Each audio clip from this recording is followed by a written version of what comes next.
Welcome to the Park Snacker Pod, your source for Disney Parks news. I'm your host, Matt, and I am with Katie today. Katie, how's it going?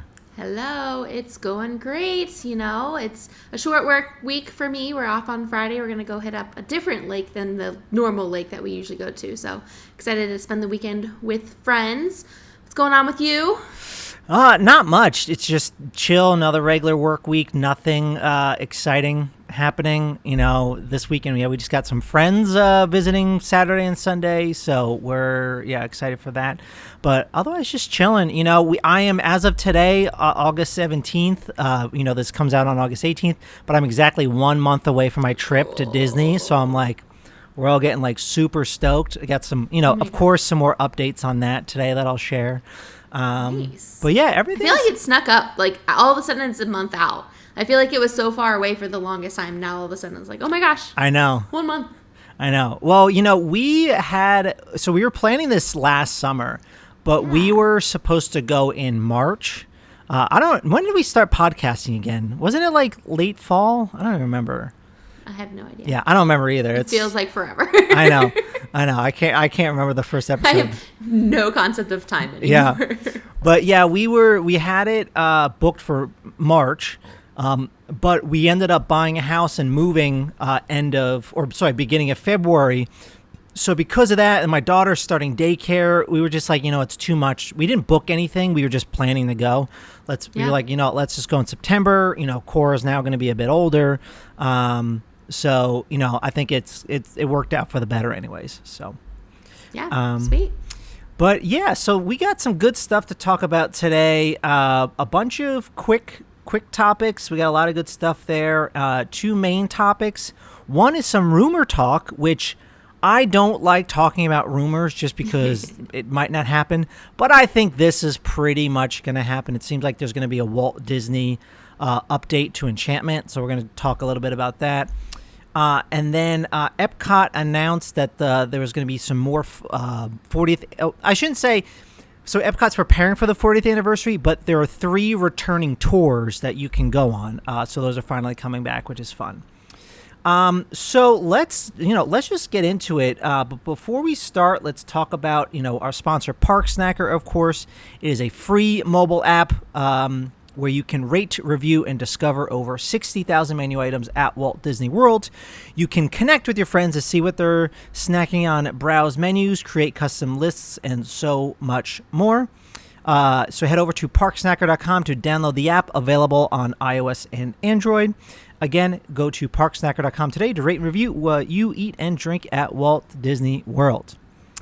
So, yes. And for people who are watching the video version of this, you're wearing your Park Snacker shirt today. I am. I love it. Yeah, I have my Park Snacker shirt for a reason too. Ooh. I didn't even tell you this. So, no. I honestly, I might have teased this like maybe a couple months ago. I'm not sure, but I'm officially announcing today the Park Snacker store will be opening. I would say hopefully I'll get it up in the next week, but if not, the next 2 weeks. So I'm not going to talk too much about it today just because I'm going to wait. But it took like a few months to figure out, what we wanted to do. Anyways, I'll talk about it in the future.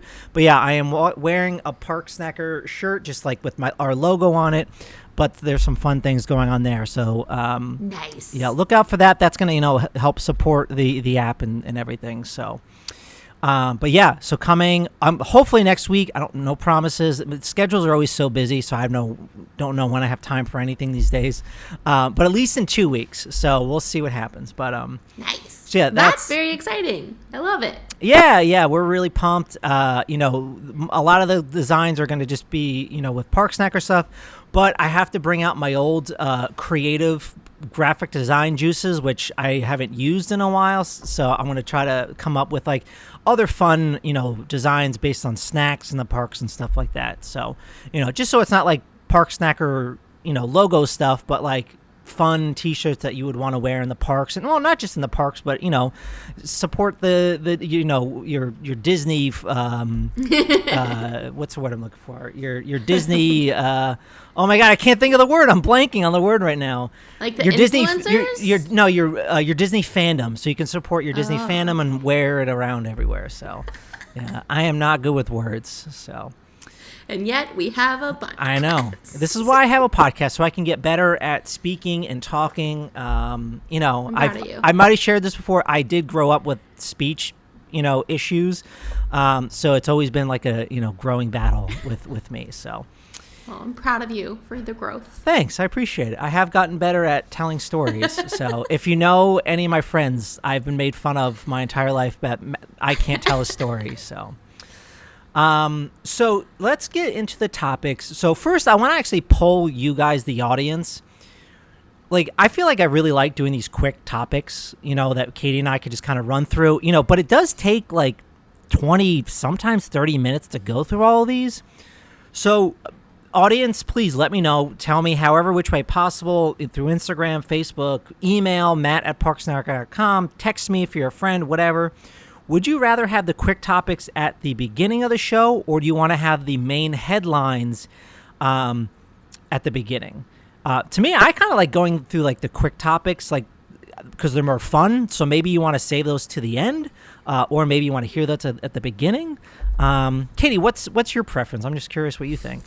I've never thought about it. I think I like doing them in the beginning because it kind of ideally would be a couple quick shot fires. We just tend to talk the most about the quick topics. Yeah, so I get what you're saying. Our quick topics are, maybe we just need to reframe what they're called. Not call them the quick topics, but the rapid fire. Rapid fire, no. Yeah, that's the same thing. I don't know, but anyways, the small stories but cause big conversation topics. That's true. Yeah, I'll let you say that one. Okay, great.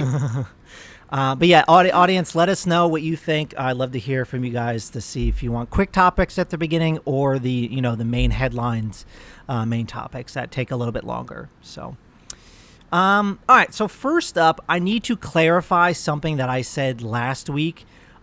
This is pertaining to the Genie Plus lightning lanes.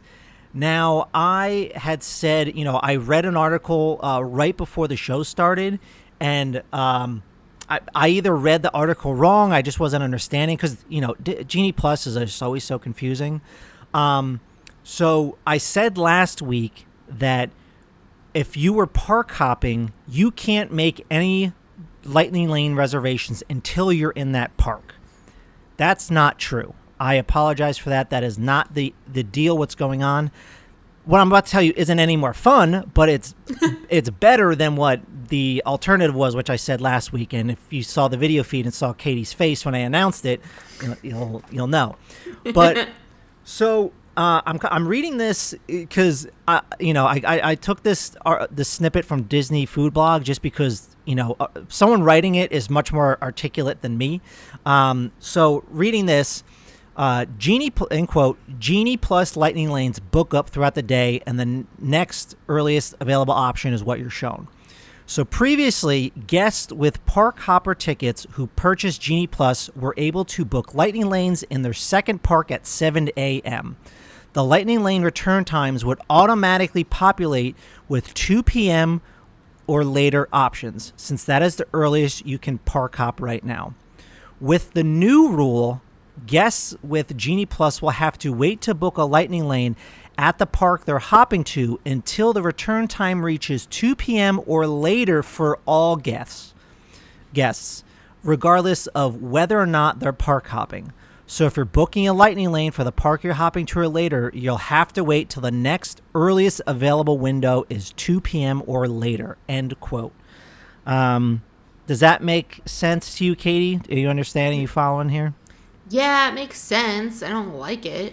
Yeah, so this, I think people who really want to stack reservations, in the afternoon at another park, say you're starting at Animal Kingdom, where you kind of don't need to use Genie Plus so much in Animal Kingdom, especially if you go in the morning, say you have an individual lightning lane book for Flight of Passage, you can you can get all those other attractions done without a Genie Plus in like no time.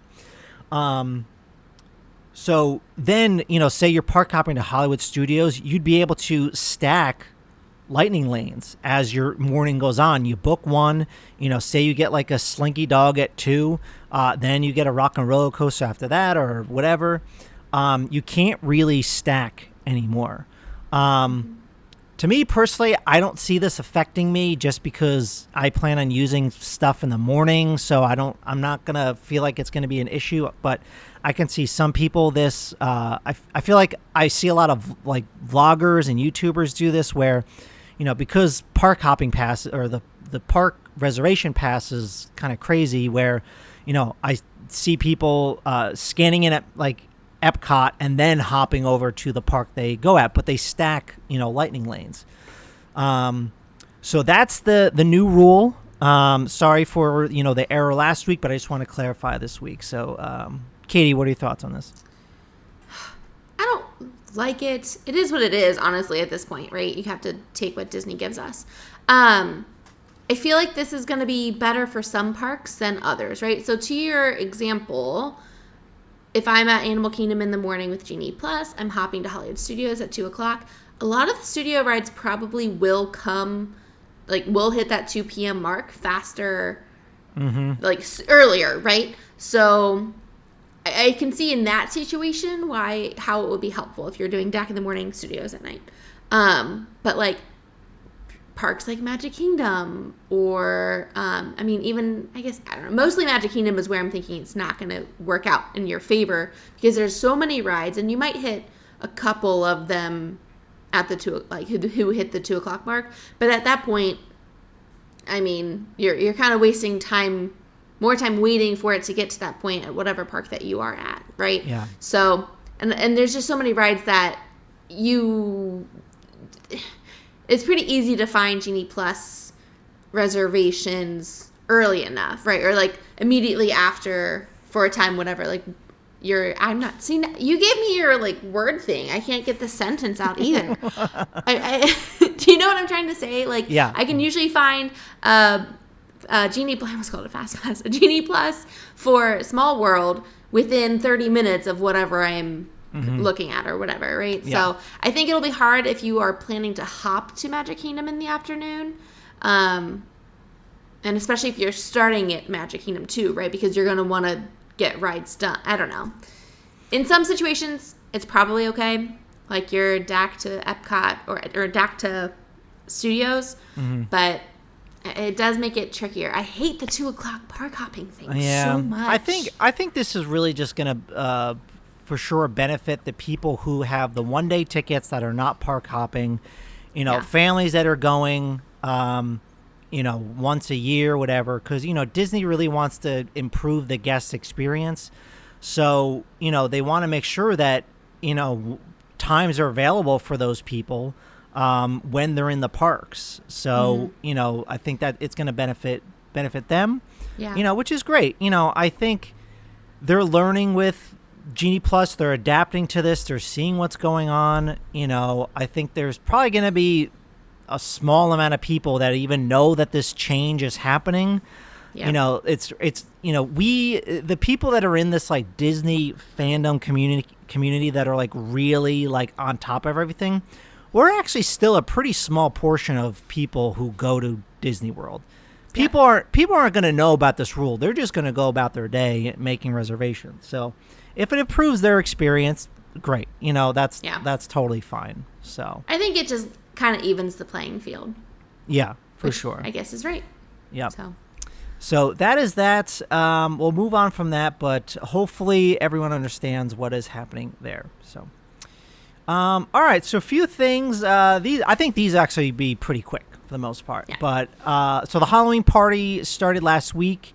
But I wanted to mention they have some new photo ops this year. They're like 3D. They've done this elsewhere, but they're like 3D stands, I guess you could say, that you can like go behind. I know they do it a lot of like the Epcot festivals, or I think mostly like Festival of the Arts. But they have some really cool photo ops at the Halloween party this year, which I wasn't expecting. So they're like the 3D panels but they're themed to Hocus Pocus 2, which is coming out this fall. Monsters Inc. has a fun one. There's Legend of the Sleepy Hollow. But then the coolest ones to me are 20,000 Leagues Under the Sea and then Mr. Toad's Wild Ride. Those are dope. So 20,000 Leagues, I was watching a live stream and they went up to it in Adventureland. I'm like, oh, that's really cool. And then I don't think I've seen that one. Huh? I don't think I've seen that one. Oh, you should look it up. It's really neat. will. Yeah, it's like it looks like you're in the submarine and then like the big octopuses, is it squid, right? Squid? I think it's a squid for Sure. 20,000 Leagues. I can't remember what it was. Anyways, I think it's a squid. And then Mr. Toad's Wild Ride, it looks like you're in the cart and, things are happening all around you. So they're really fun. I just wanted to mention that because, I just thought that was, so cool and neat. So yeah.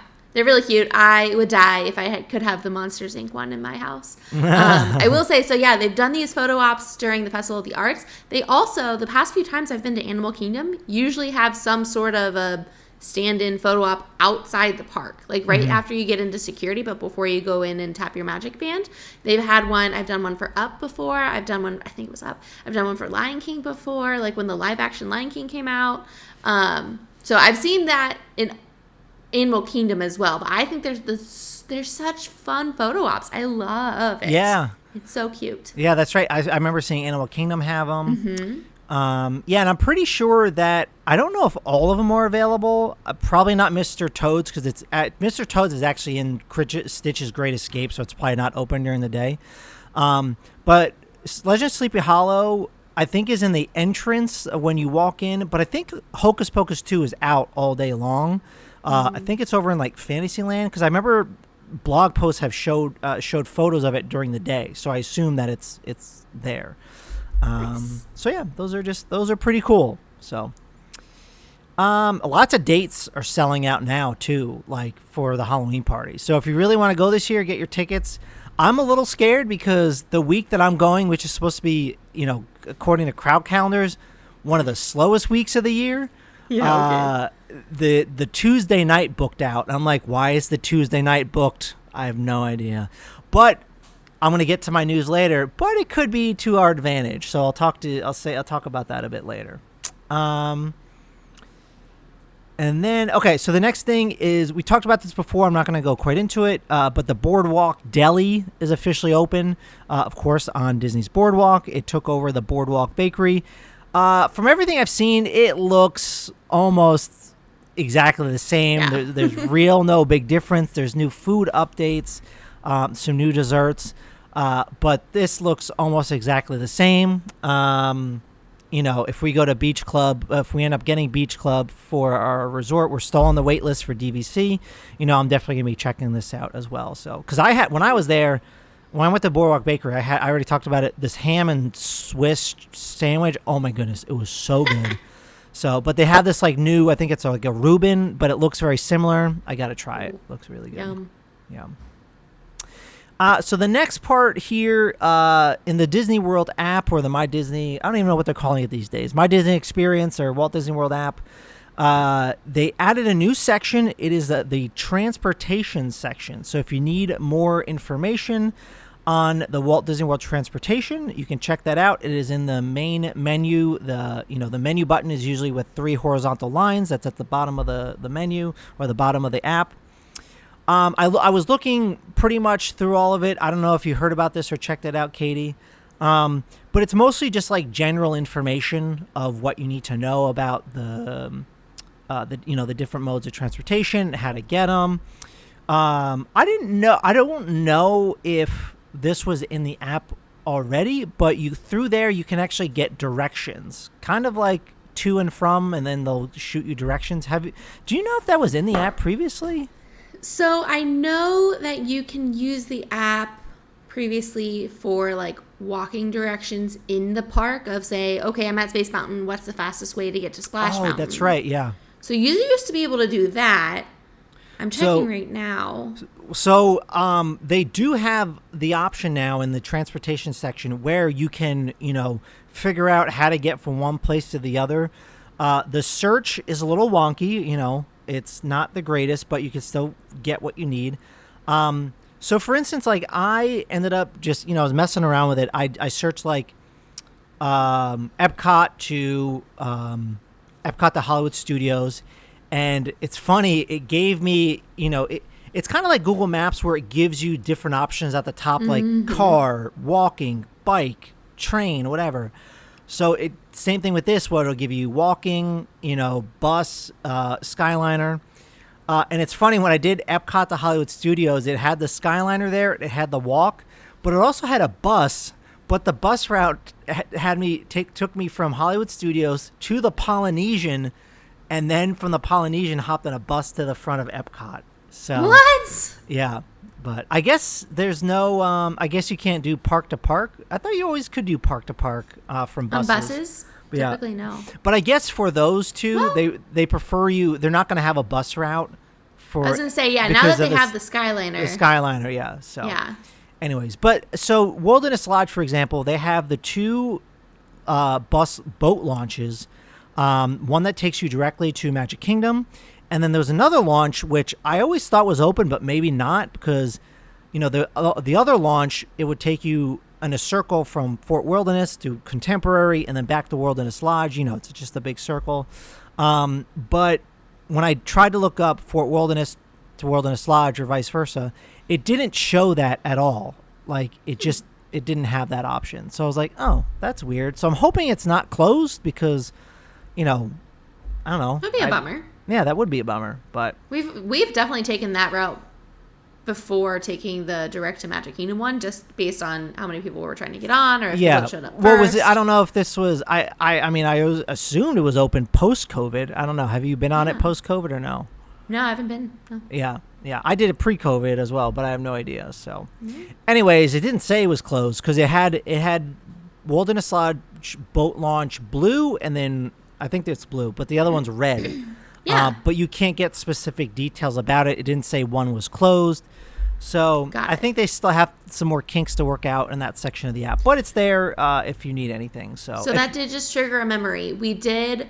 Back in February, we ate at Whispering Canyon and then took the boat from Wilderness to Magic Kingdom. And I do remember at that point, so it would have been post-COVID, there were still 2 lanes. Oh, okay. At least. So I know they didn't get rid of it entirely. But yeah, whether or not it's up and running again is the question. If anyone listening to this, if you know the answer, is the boat launch still working from Wilderness Lodge to Fort Wilderness to Contemporary? Let us know. I'd be curious. Yeah. So that's that. That section is added there. Anything else you want to add to that? No. Okay. I think it would be really cool if they would show what time the bus is expected at the park, right? So like you can go into your resort reservation and look up bus times of when your bus is going to be at the resort. I wish they would, now that they have a little hub for transportation, put in an app saying when's the next bus for this resort headed to Magic Kingdom. I don't know. I realize that that's a lot more intricate than it probably needs to be, but that would be helpful. Yeah, for sure. Yeah. So that's that. Speaking of transportation, I figured I should mention this as well, because this is kind of a big deal. The Skyliner is scheduled for a refurbishment between January 22nd and January 29th. So if you're planning on going in January and you're staying at one of the resorts that are impacted by the Skyliner, the Art of Animation, Pop Century, Riviera, what else is there? The Caribbean Beach Resort, even the Beach and Yacht Club, which, is not really on it, but pretty much is. If you're planning on using the Skyliner and go to those resorts there, it's not going to be open for that week. Again, January 22nd to January 29th, 2023. There will be buses available to allow guest transportation to both Hollywood Studios and Epcot. So from the Skyliner resorts, because right now they don't run buses unless it's like raining or anything like that from the Skyliner resorts to those parks. So just an update there. So that one's do you have anything to add there? Otherwise, that was just a quick update. No, I'm thinking about going in January, and now I know to avoid those dates because I love the Skyliner. Yeah. It's an attraction within itself. So yeah, right. No. Did I tell you? I can't remember if I'm awful with my memory. Did I tell you this story when I was on the Skyliner by myself in June? My park snacker partner Doug and his wife were there as well, and they were going to the boardwalk to go eat. But as I'm coming in on the Skyliner, I literally fly right over them, and I'm like, "Oh my god, that's them!" I'm trying to like bang on the window. They can't hear me, but I took like a video, and I'm like, I see you guys." But I thought it was like weird coincidence that I'm flying over them the exact moment they're walking in the boardwalk. So nice. Anyway, so all right. So the last thing here, my trip. I have a couple trip updates, which are always fun to discuss. First, I got my Magic Band Plus in this past week, so that was really exciting. Remember, I got the Mickey Mouse one that says Dad on it, so it's pretty cool. I just charged it, got an update, did the update for that. I don't know if we talked about it last week, because I was gone and they came out, but a lot of people were having issues with battery life, but I've also heard the battery is fine. I don't know. There's a lot of back and forth with it. I feel like if you charge it up ahead of time, you're probably going to be fine. But the people who were saying, "Oh, the battery dies right away," it probably didn't charge it up originally. Yeah, make sure every night you're charging it. You get full. Even before your very first use, too. Like you get it in the mail, charge it, and then pack it. Exactly. Yeah. You want to charge that thing right away. First use, you have to have an update for it anyway, so you have to get that going. But yeah, I was reading that a lot of people, when they're just using it throughout the parks a lot, it's dying quicker. But I also heard now, because people are using the Play Disney Parks app even more, that Parks app is really draining your phone's battery, so make sure you have that. But my worry was, like, I just want to make sure it lasts all day long. And I was talking to someone that said, it was fine for me, and I was using it everywhere. Like, I had no issues. So I'm excited to give my full report when I come back. So I honestly, I don't care about the statues. I'm not going to play the Batu Bounty Hunter game. Like, I don't care about that. I'm honestly, when I watch the nighttime fireworks, I'm not going to be holding my wrists in the air. Like, I don't really care about that. I honestly just think it's cool that it can light up when you tap in. If we use a resort, or you just, I just like that it lights up, every now and then. But that's all you need. That's all I need. You need I'm fine. A Magic Band half a plus. Yeah, exactly. Okay. Yeah. How's it fit? Like, is it about the same size as a normal Magic Band? Does it feel bulky at all? Let me get it real quick. Because I feel like every time I look at pictures, I can't judge if it is like a lot bulkier than your normal Magic Bands. No, like thicker or something. It looks about the same. Here, I'll put it next to. So on the video feed here, if you're looking on the video feed, I'm showing both a Magic Band and my Magic Band Plus. You could see that the Magic Band Plus is a little bit bulkier just because of the battery in there. Yeah. But it's not like super thick or anything. It still looks pretty thin. Yeah, it's still thin. Nice. You can kind of see underneath there. You can kind of see how thick it is. Okay. But it's still the same. It fits. It fits fine. Nice. It doesn't seem as bulky as like an Apple Watch or something with this massive thing. That's what I was worried that they were going to fit. Like, it was going to have this huge Apple Watch style thingy. No, on it, it still feels very light. Like, nothing's there. Yeah. Like, it's very light. It's not heavy. People have had.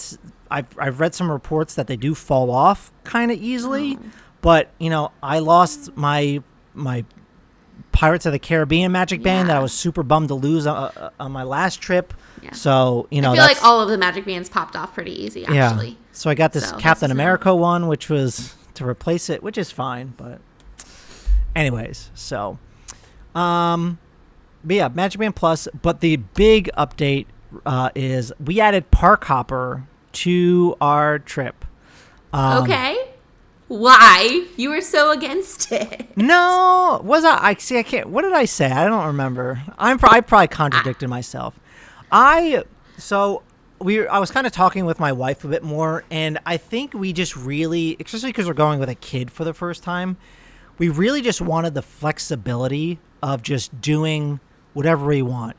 Say we just don't feel like going back to like a park, later, like the same park. We just want to do something else, especially for like we're right now we're booked at the Grand Floridian. It'd be great if we could just like maybe go to the Magic Kingdom for like a couple hours, and do that. Why not get some snacks in, a couple rides, and just like hang out. I think just having, especially because we're there for all week, we have 4 park days.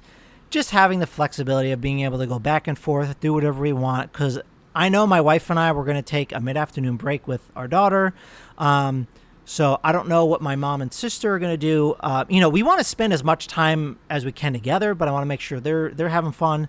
But I want to make sure we meet up with them, and maybe they'll just meet us at another park. I don't know. It's the flexibility is going to be there. That's the number one reason we had it, because we just want to adapt to how our daughter is and what we're kind of feeling and stuff like that. So nice. Yeah, that's the main reason. So I fully support this. You are very, very right. The flexibility that Park Hopper allows is everything, right? Because the other thing too is to think about that my reasoning for always having Park Hopper is like, say you go to Magic Kingdom and for whatever reason, Magic Kingdom is packed beyond belief, and you can't get on anything. You are stuck wasting your day there unless you can hop to a different park, right? So the flexibility is everything. You have to be able to watch the crowds and watch your energy level too, right? So like going to Animal Kingdom is a lot more laid back than Magic Kingdom is, and if you're really exhausted, sometimes you just want to walk a trail at Animal Kingdom. So yep, big fan of Park Hopper. Yeah, like, you never know. Like, maybe we have to leave a park early and we didn't get, like, stuff done. Well, it's like, well, if we want to make sure we get, say we missed Space Mountain for whatever reason, at least we'll have a chance to do it on other days. So exactly. That's the flexibility of Park Hopper for you. So, all right. Well, so we are done with the quick topics. What was the title you gave it before? Rapid fire topics that cause the most conversation. No, you said short topics, but long conversations. Long conversations, yeah. Yeah. I'll come up with a swankier way to say that. That'll be my homework. So see, we're about 30 minutes just over 30 minutes into the show already. So, again, let us know if you want that at the beginning or the end of the show. So, all right. So we have 2 main topics that we'll be discussing. The first one, a little bit of rumor talk. Again, I don't like talking about rumors on the show. If I see something, I'm like, I'll wait till Disney announces it, or if it's official word from Disney. Now, I'm only talking about this, which is, Enchantment, hasn't been everyone's favorite so far. People have also said that the 50th anniversary has been a bit lacking with, like, 50th, like, stuff. Any sort of sentimental 50 years, something? Yeah. But hey, lots of IP. Yeah. So what it looks like is happening is that there's going to be an update to Enchantment that's going to include about 2 minutes of Walt Disney and Roy Disney.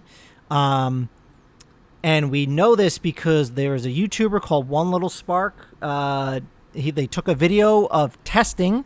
So what Disney does is they do late night testing. They always send out messages to like the locals, but hey, we're going to have fireworks between like midnight and 1 a.m. So like locals are just like used to this. They just know fireworks go off late. So what they ended up testing 2 nights ago was there was video of showing Walt being projected onto the castle with all this other stuff going on. And it clearly shows Walt Disney on the castle in a few different images. So we're expecting that there's going to be an addition popped on to Enchantment. They've done this with other shows before. I know at Disneyland they did a Walt version for the fireworks, and as well, I forget what the fireworks show over there, but they also did one, I'm pretty sure, for the World of Color. They added stuff there. They always do like little tags and stuff. So, yeah, I think one of the things is, Disney has been sending out lots of surveys about what people have been thinking of the 50th anniversary. And I think they're listening to people like, hey, we need some nostalgia. Now, in defense of Disney, Now, I think they wanted to launch their new shows as they are supposed to be on October 1st. Like, it makes sense to them, but people are just like, well, the show's like not great, but we're also need some 50th anniversary stuff, so people weren't happy with it. But I get why Disney was like, oh, okay, we'll start with the, Enchantment, how it is, and then, we could add stuff later on. I don't know what the right or wrong answer is, but looks like this is happening. I've seen the video. It is a real thing. That's the only reason we're talking about today. So, Katie, what are your thoughts on this?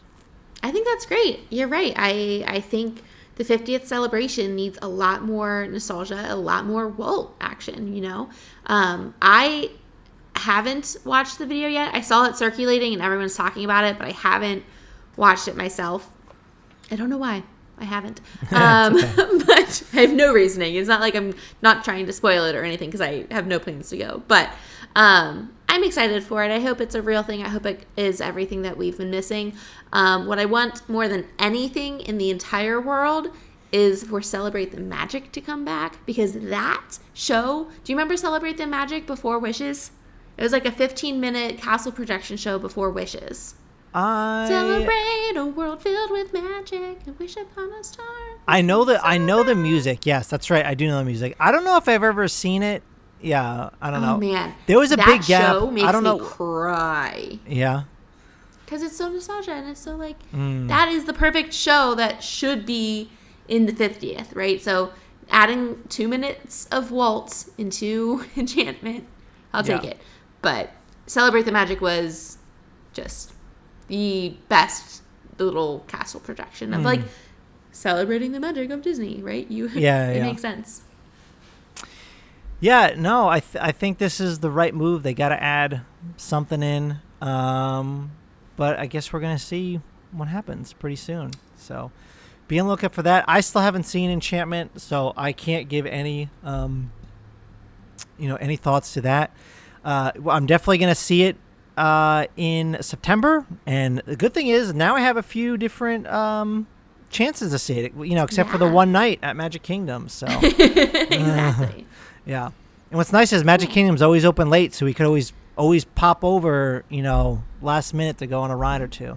Actually, what stinks is the park closes at 10 when we're there. It's not open till 11 come September. What? Yeah. It still might change. I would keep an eye on that. They've been changing in my experience, they change park hours like a week prior even. So yeah. Keep an eye on that. We'll see. So, all right. So that is that. And then the last thing that we'll be talking about today. Now, Disney, no one's talking about this. Disney is having the 40th anniversary of EPCOT on October 1st. So that's another big deal. So no one's talking about that. I'm sure we're going to hear more about it at D23 in a few weeks. There's going to be the Disney Parks panel where they announce all the juicy stuff. So I don't know if that's being live streamed. I know a lot of the other panels are being live streamed. But super, super stoked for those. So be on the lookout for that. But, gearing up towards that, Disney is bringing back 3 of the fan favorite tours under the Enchanting Extras collection. The first one is Behind the Seeds Tour. Have you gone on this? I have not, and I really, really want to. But I didn't really know about it for a while. Like, I guess I knew it was a thing, but I didn't really get it. And then Nick is a huge, plant guy, gardener, all this stuff. And so when he found out that this Behind the Seeds tour was a thing, he was like, that's what we're going to do.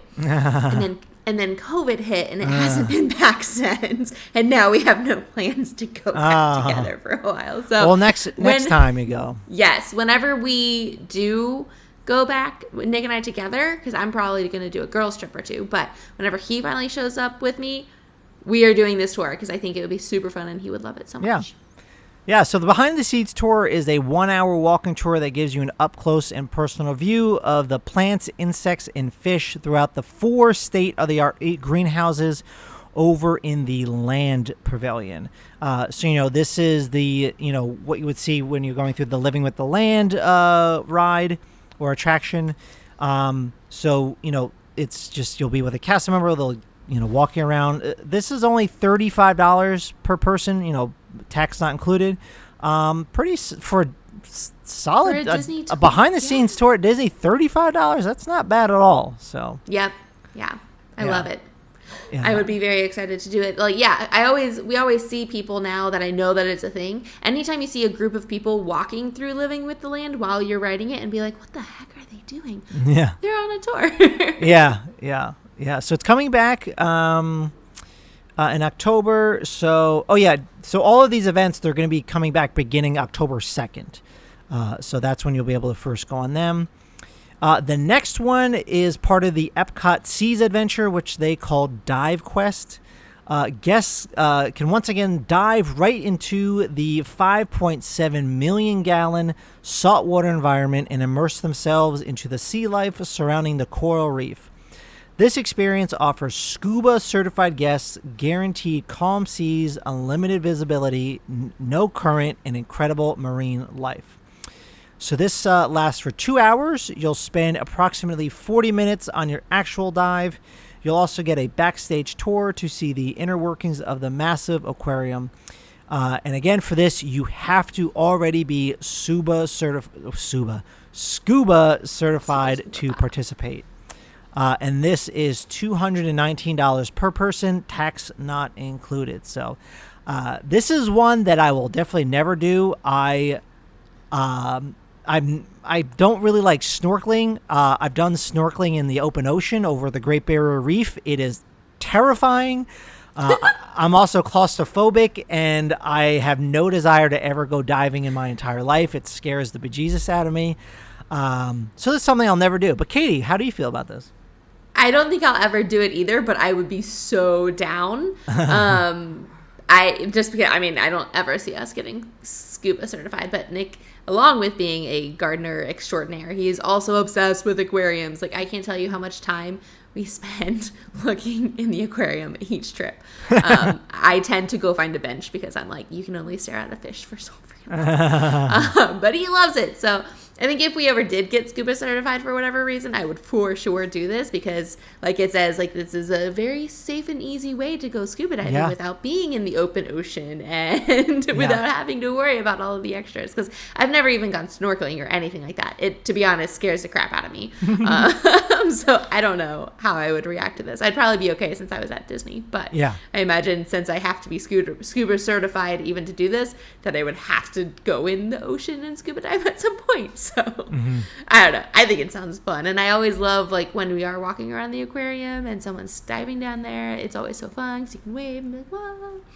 It's cool. Yeah. I love it. Yeah, it'll be fun to, see people. So if you have family members doing it, you can actually like wave to them looking in the tanks and stuff like that. In the past few years that we've gone, we actually don't really spend any time in the Seas Pavilion. But now that we have our daughter, we are, super stoked to go and bring her, have her look at the wildlife and stuff. So that'll be her first time at an aquarium. So nice.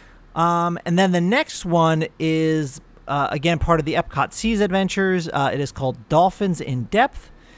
During this 2-hour experience, guests can meet the bottlenose dolphins at the seas to learn about their complex undersea behavior and talk with experts who work with them every day. You'll be interacting with the dolphins in waist deep water for approximately 30 minutes. You'll view backstage areas and learn about their dolphin care program. Learn about training and research sessions with marine mammal specialists, and you'll participate in conversations about global issues affecting ocean life. That is $199 per person, tax not included. So this is something I would definitely do for sure. When my daughter's older, because we're going to be going to Disney at least once a year. So when they get older, we're gonna have to find new stuff to do, and I for sure want to do this. So this sounds like a lot of fun. I do not have any interest in doing this. I think we're both very opposite. I mean, it would be cool, but I don't know. It seems boring. What? You don't want I to don't swim know. with dolphins? I don't know. But you're not swimming with dolphins. If I could swim with the dolphins and like get a piggyback ride, that'd be super cool. Oh, I see what you're saying. Yeah. But You're you just stand there with them, and I don't even. It doesn't. I guess it says interact with them, so I guess you could pet them. So that'd be kind of cool. But yeah, I don't know. I definitely not for the $199 price point. yeah. I don't know. I think because it's Disney, it'd probably be really cool. So Yeah, I guarantee it would be super, super cool. Yeah, but I think looking at all the other options, I would probably spend $200 elsewhere, like in the showcase drinking. That's true. Yeah. What so ending with that. So again, those are going to be opening October 2nd, and you could book online beginning August 22nd. So look out for that. So, is there a tour that you really want to go on? So I do want to go on behind the scenes, but I am also dying to go on the Wild Africa trek over Animal Kingdom. Yeah. I would do all of Animal Kingdom's tours, Yes. every single one of them. Yeah. I want to go on the Wild Africa trek. I want to do the what's it called, the elephant one, the Living with Giants or something one. Yeah, walking with giants. Yeah, Walking something with giants. Something yeah. with giants, because the elephants. I would definitely do the elephants one. Yeah. There's the up close with rhinos is what I want to do. Yeah, forgot about that one. I was trying to do that in 2019, but I couldn't get in because it's so limited. They do it like once a day. It's like, and I couldn't get into it, unfortunately. Yeah. So, yeah. Cool. Yeah, I feel like Animal Kingdom has the most like interesting tours. Like, I don't know that I would ever need to do a Keys to the Kingdom tour. I don't know. I think those are really cool, but I think I don't know. It just doesn't appeal to me. Yeah, I always wanted to, but now that I get older, I'm like, I don't know if I really want to. I feel like a lot of the things that they would tell, and this is definitely my, I don't know, cast member-ness, right? Like, I feel like I knew all of this as a cast member. I don't know what they would tell me that I didn't already know. Yeah, or at least have seen, because I think Keys to the Kingdom, you go backstage a lot. I've seen backstage Magic Kingdom. It smells bad. You don't want to go there. But yeah, I don't know. Definitely the Animal Kingdom ones are very high up on my list. But yeah. I know, like, the Wild Africa track is super expensive. Yeah. I actually don't know the price of that one, but I would love to do that. So. Yeah. All right, well, that's going to wrap it up for today, everyone. Hopefully you enjoyed the episode. So, Katie, where can we find you? Well, you guys can come hang out with me over on Instagram. I am at Magically Mootsy. And then, of course, on Park Snacker at Magically Mootsy. Cool. You can find everything, our social stuff at parksnacker.com. Make sure you download the app if you haven't already. You can find us on Instagram, Facebook, Twitter. If you need to send me an email, you can do it at matt@parksnacker.com. If you're not subscribing to the podcast, make sure you're doing that. If you can, leave us a rating and review as well. That would help us out tremendously. You could watch the video feed for this show on our YouTube channel at Park Snacker, but you can also watch it on Spotify as well. So when we upload it, the video feed is on Spotify. So if you're just hanging out, throw it up on your display or your Google display or your phone or whatever. So it's available there. Am I missing anything? I think that's it. I think we got it all. I don't know. I think you got it all. There's a lot of ways to get in touch, and we love hearing from you. So yeah. Do it. So, but all right. Well, that's it for this week. Katie, until next time, I'll see you then. All right. Bye. Bye.